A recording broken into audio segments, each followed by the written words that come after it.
तहलका मचा के गेला ओइले सुपौल में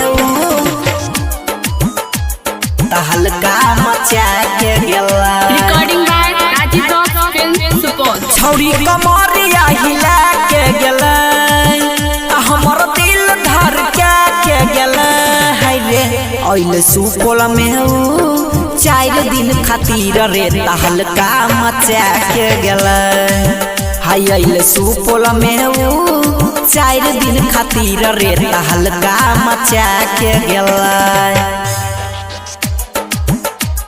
तहलका मचा के गेला ओइले सुपौल में डीजे सोनू तहलका मचा के गेला।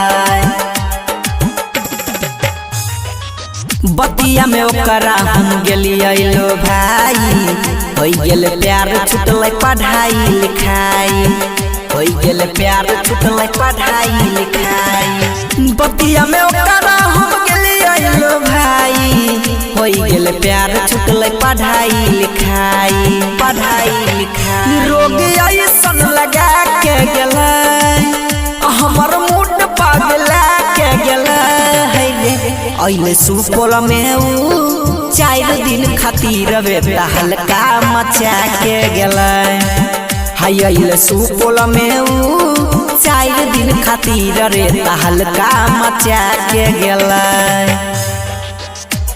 तहलका मचा के गेला ओइले सुपौल में डीजे तहलका मचा के गेला।